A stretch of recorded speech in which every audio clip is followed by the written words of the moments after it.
Ladies and gentlemen, here I am again, Eddie Marcus. I'm back on those, sharing those notes with you as I was doing before, and things got so good. I was talking so, taking so much time. All of the stuff was important, but I figured while I'm up, I might as well just go and get through the rest.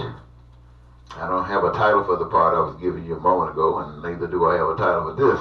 But I'm just going to continue. I stopped, I believe, by saying that Jesus' problem with the devil's offer. Some preachers and others who talk to you about God and prosperity and stuff like this have suggested that if you're a child of God, that if you are representative of Jesus' way of thinking, that you shouldn't be seeking after prosperity. And one of the main reasons they say this is because the story says that Jesus was born poor, that lived in a manger, born in a manger, whatever that represents. I don't know back in those days. But his family didn't have a place to stay, and they had to do some moving around because some threats were out there. And they say that he just grew up as a poor child. His father was a carpenter, so I'm sure he always had something over his head when they stopped, for wherever they stopped at. But the story also goes that it was even suggested and made even clearer when Jesus was taken up on the mount by this old great deceiver, the one that offered him all of the cars. And I'm just using today's things, ladies and gentlemen. Back in those days, they didn't have these things. But I want to equate yesterday's things with these things, and these things with yesterday's things, okay? That was I want to say that the devil offered Jesus all of these beautiful cars. I mean, Mercedes, BMWs, Volvo, you name them. I don't even know the name. They got so many of them out here. All the beautiful mansions and how they got them on the lakefront, and how they got them on those private islands. How Jesus could have all his major jets, private use, however you want to have them. He can even have his codes out in the woods someplace where he can take and have his private parties out there where you do things that you don't want others to know that you stoop to do. But he could have all that. All the food and caviar and wine and liquor and women, anything he could imagine. Well, now, when it came down to some of those things, I'm sure I'd like to think that Jesus wasn't too interested in it. I'd like to think. But as far as those things like cars and houses and farms and all, now, every house that's built, mansion, and whatever status you want to give it, whatever infrastructure that is out there, whatever you could come up with, even cars,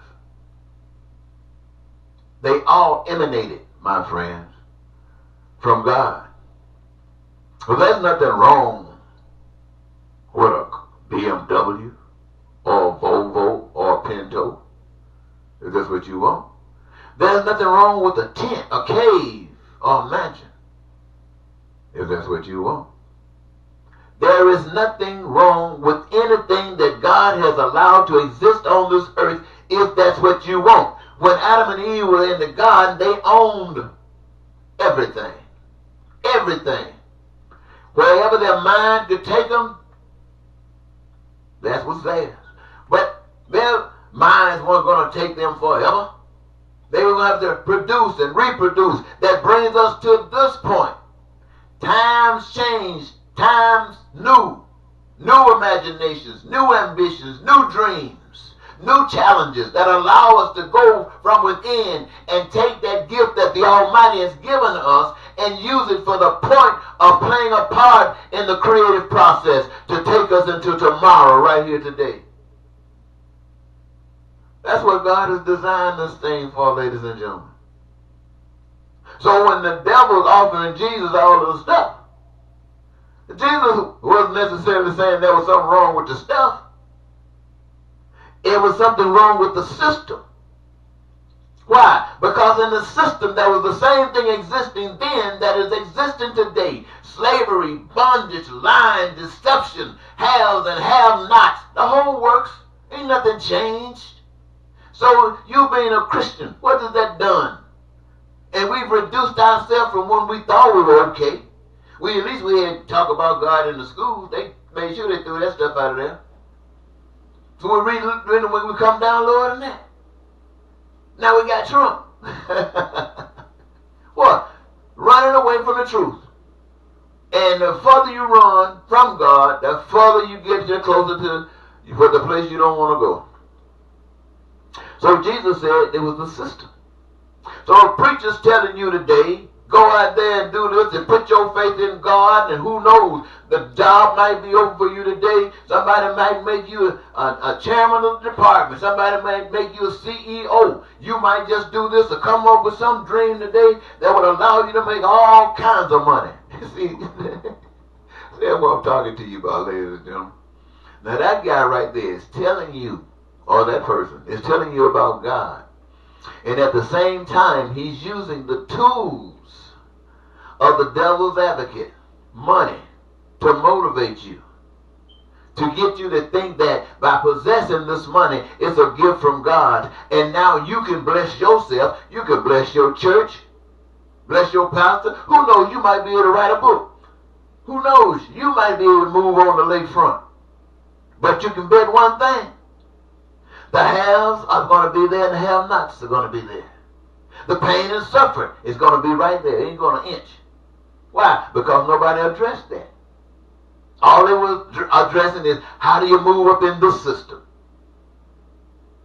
Well, you mega churches, there are a lot of you guys out there, black and white. They say you guys are doing good. They say you believe in that man so much, he got all the money that he can use for right now, but that's not sufficient because he's thinking about tomorrow as well. And so you're saying, this indicates that all of y'all thinking the same. But you know what? The haves are there and the have-nots. The pain and the suffering still runs around. Ain't going nowhere. It's getting bigger. And they say that road that can carry all of you mega church members, they say it's broad. Woo! I mean, millions of you can go in because the gate is wide. And all y'all mega folks who find that it's okay for all this pain, suffering, and deception and lies to continue, go right on. Go right on with your God. But your God, on the inside of that door, they say, what is it? You answered, you know. Now you folks who says that God is real,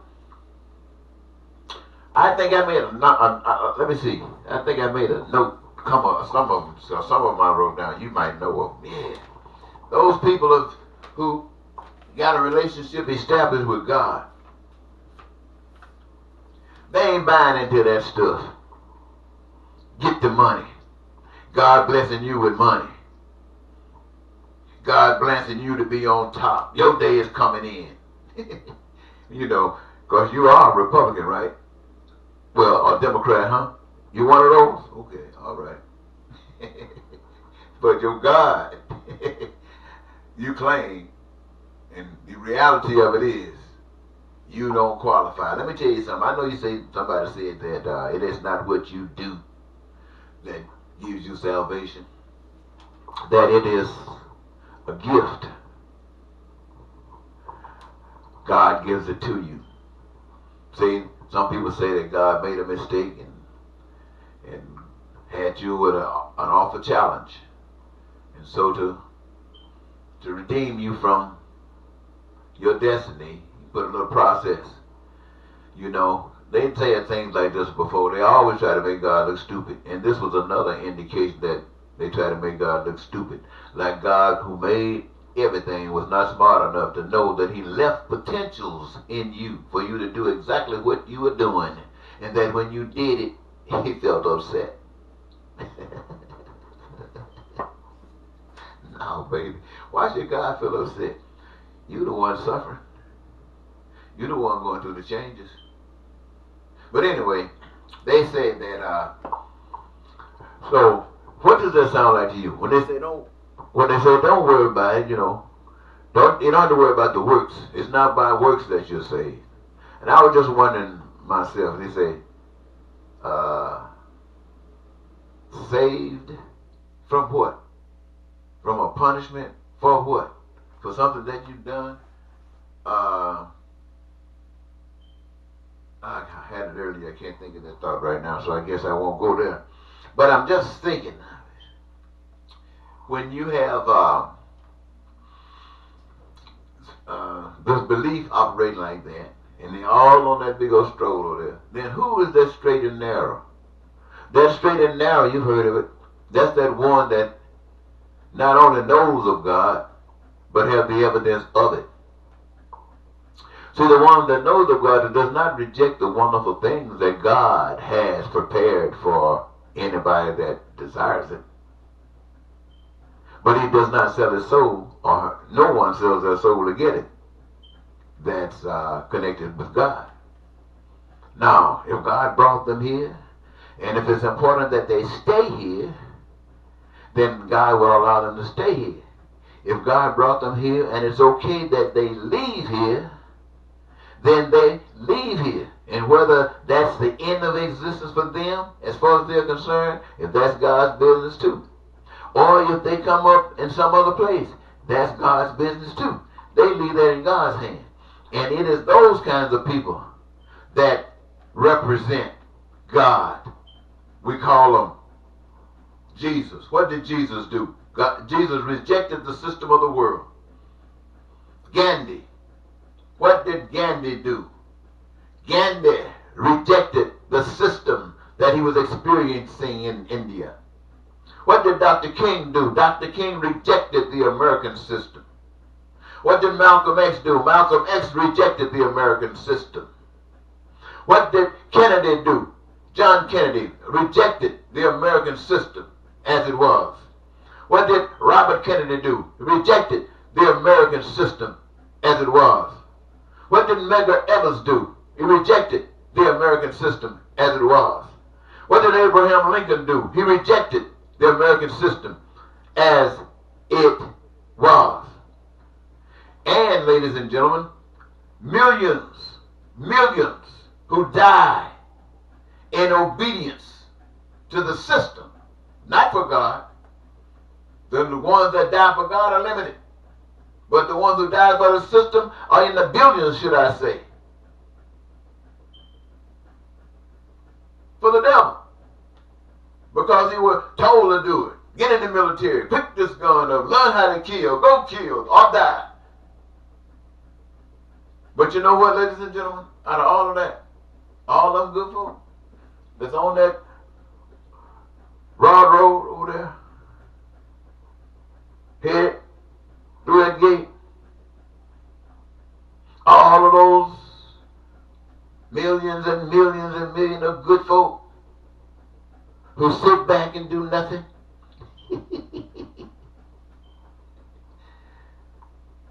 What does God want you to do?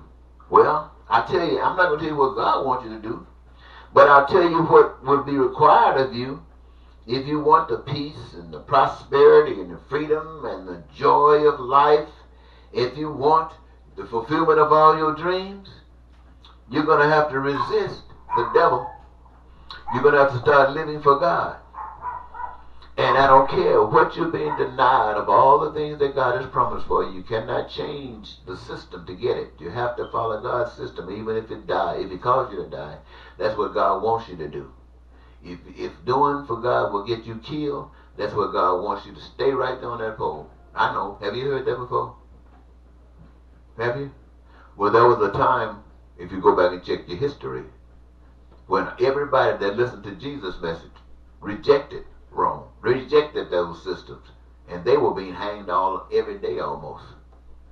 And it was because of that pain and suffering that captured so much attention, and someone wanted to kind of muster in some kind of power, that they worked out an agreement that says you can serve God under these conditions, and by following these limitations, you don't have to worry about being killed. That's when God had no more value. He had been defeated at that moment and at that time, except men such as these that I just got through explaining to you, and the women And the women. I didn't mention the women's name because right now offhand I don't know them, but I do know that they exist. So I want to leave it there, ladies and gentlemen. Thank you very much. I'll find a title for this and get it on, and you can check it out. Goodbye.